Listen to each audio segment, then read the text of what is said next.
Studies have shown that the diagnosis of anxiety in children and teenagers has gone from about 6% a little over 15 years ago to 12% in 2018 to 30% today in 2022.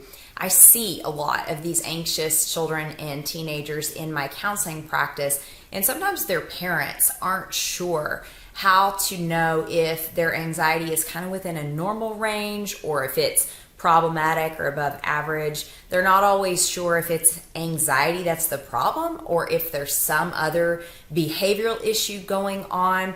And so I recently had the opportunity to do a workshop for parents to help them understand what to look for and how to better help their child. So we decided to split that workshop up into a series of videos for you, and we hope that you will find it helpful for your family. What causes anxiety in children? So to look down at your notes, first, recognize that some children are more emotionally sensitive than others and thus more prone to anxiety. So sometimes we have, all kids, they are coming from the framework of, when they're little, they don't really know anything. Our world is very small. It's limited to the people in our home. We don't understand necessarily bigger pictures in order to access a lot of logic and reasoning. So it's normal, right? The smaller that a child is, they throw tantrums and they get upset about things. But some children, by nature, are a little more emotionally sensitive, and that's not a bad thing. That's where we get our artists and our poets and our deep thinkers and our writers. But that does make them, unfortunately, more prone to anxiety.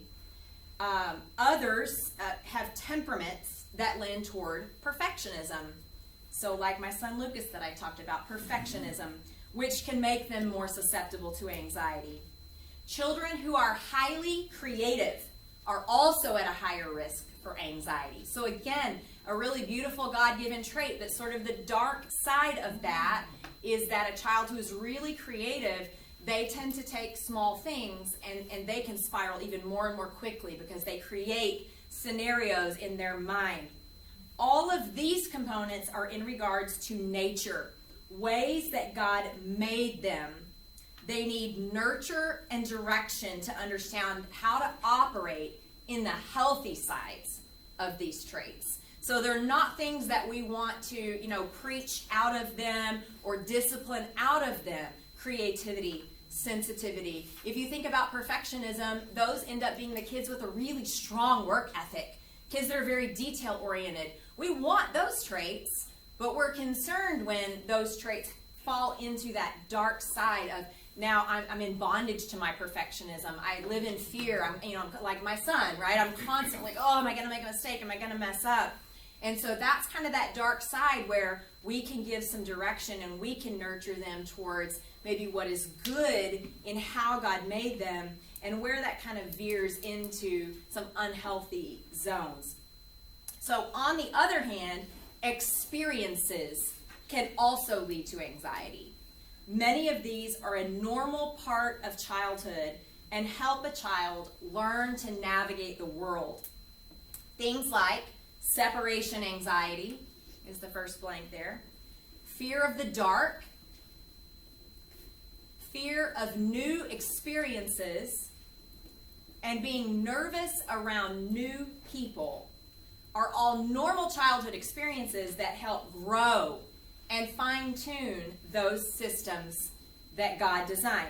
So think about separation anxiety. That's a great place to start. A lot of kids deal with some separation anxiety from their parents. Well, there can be something, again, if you think about that fight or flight, there can be something good about that because it shows I'm attached to mom and dad. I know I'm safe with my mom and dad. I'm not really sure if I'm safe in this new place, right? But in order to help them grow out of that, we want them to go into that new place. We want them to be able to understand, okay, mom is safe, dad is safe, but this place can also be safe. And it can be safe in different ways. There's things that can be good here. So it's part of growing them. I had a mom a couple of weeks ago who was really, really fearful of sending her child to preschool. She was just like in a near panic mode. I feel like this would be good for him. He doesn't really have anybody to play with, and I really need to go back to work, but I'm so scared. And so we had to talk about what are the ways that this will actually grow your son, right? And the things, he's safe at home and it's really wonderful, but in safety we're not growing. We don't grow. It's uncomfortable situations that actually help us to grow and to grow our faith, to become all that God wants us to be. So separation anxiety, it's a normal experience, but it's also, it can be a really healthy experience if we handle it really well. Being nervous around new people. Again, we want them to be nervous around new people, right? I do. I want my child's amygdala to shoot off and go, oh, is this person safe? Are they good? But then to be able to navigate real danger, perceived danger. So here's my example that I'm going to use, and I use this often with kids as well. Brian, up here at the front, he has a big German Shepherd, Coda, and Coda is only about 18 months old, and he barks really loud at many, many things that go by. And every time he barks, my heart goes up into my throat because it's like, it's so loud. And I'm glad that it goes up into my throat because that tells me my body's doing what God designed it to do, right? But I have to look and say, is Coda barking because there's real danger and we need to pay attention and we need to go, oh, hey, buddy, what's up? Or is he barking because there's a squirrel or a bird outside? It's not a big deal, but my body responds the same way. Now imagine if I'm 5 years old and I'm walking down the street with my mom and I think everything is good and Coda starts barking. I don't know Coda. All I know is this huge animal who's as big as I am made this really loud noise, right? So what do I typically want to do? I want to run away. I want to cry. I want to go down the street and get away from Coda, right? I think he is a danger.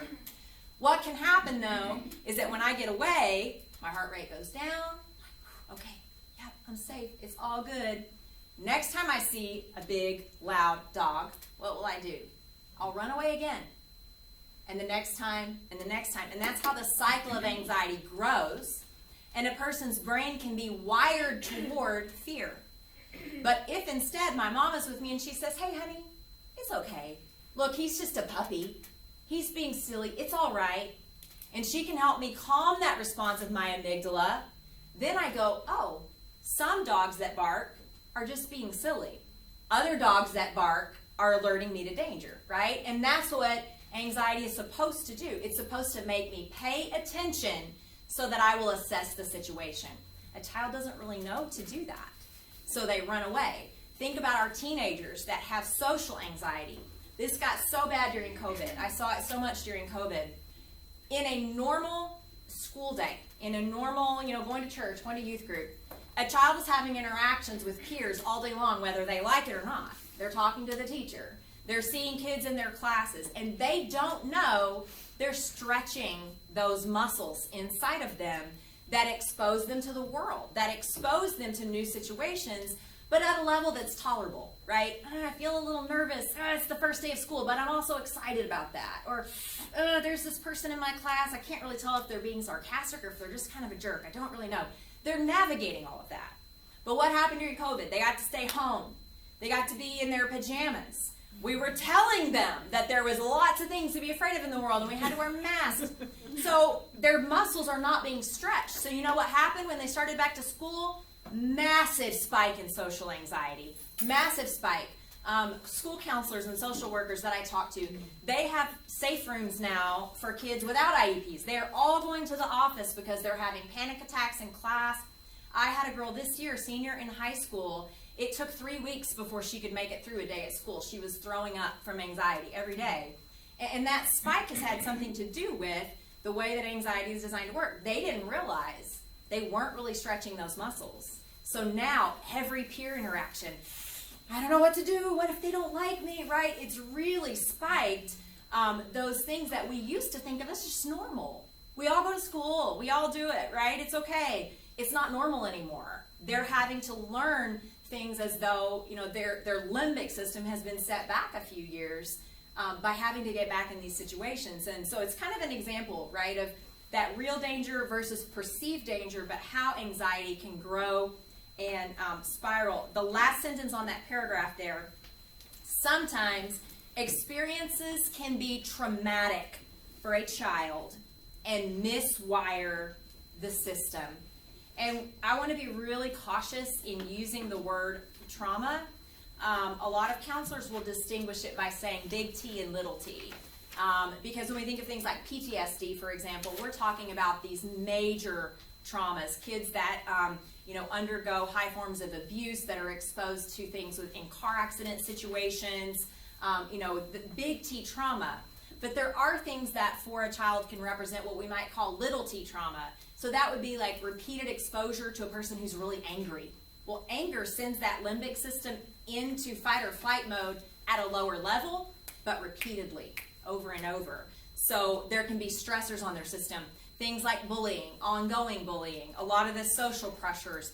Those are things that are causing more what we might say stress, but they're like repeated little small traumas over the course of time.